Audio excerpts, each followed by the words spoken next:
So yun mga guys, no? Bali umakyat ako ngayon dito sa taas. I-inspect natin yung mga gawa nila. Yung preparation na ginagawa nila sa pagmamasilya. So, ang preparation kasi na pinapagawa ko sa kanila, lalo na sa mga walling na ganito, ka-rough. Ang gamit namin dito is Mondo, tapos standard cement.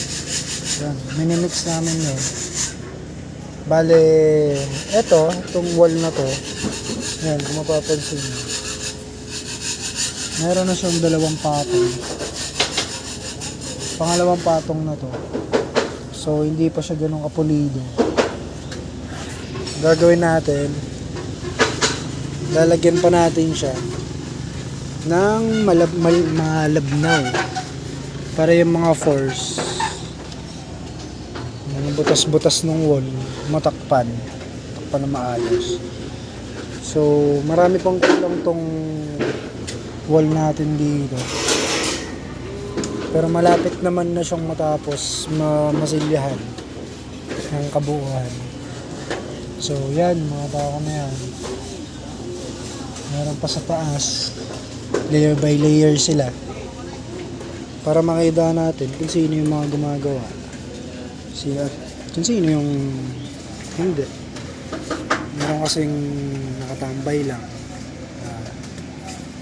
pero ang kagandahan naman sa grupo ko, kahit pa paano gumagalaw talaga sila. Binibigyan ko naman sila ng time para magharutan.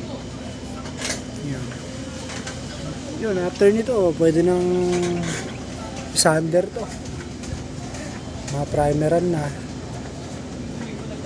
Ang pang primer nga pala natin dito is liquid tile, yan, para solid.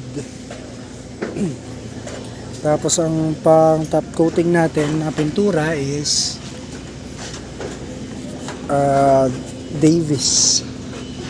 Yan, Davis baka naman. So yan, bababa muna tayo sa second layer.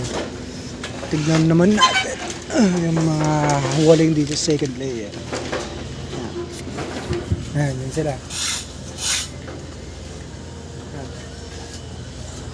Yung iba, second coating na. Yung iba naman, final coating na ng Mondo.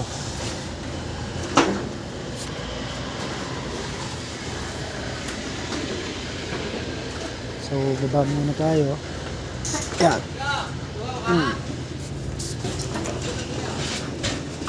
Okay. Yan.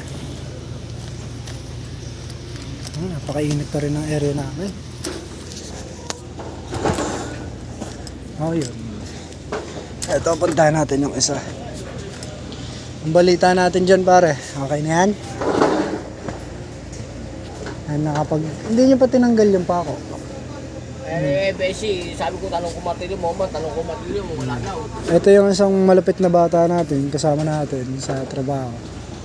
Ay ka pare. Kasi ito naman yung isa, malupit din to. Ay Besi. Kasama natin sa vlog natin to. Gago ah. Ano yung kalabang kakampi? Hindi ko nga alam eh. Ito yung malupit, yung legend. Besi, inom ka? Lamig oh. May tubig ako malamig yun. Malamig. Ano ang legend? Wala na, ubusin mo. Ganyan lang naman sila pag harutan. Pero pag sinabi ko ng trabaho na ulit. Ganun lang sila. So hanggang dito na lang. Update check na lang tayo bukas. Salamat. And please, like and follow na lang po para sa mga beginners na kagaya. Salamat!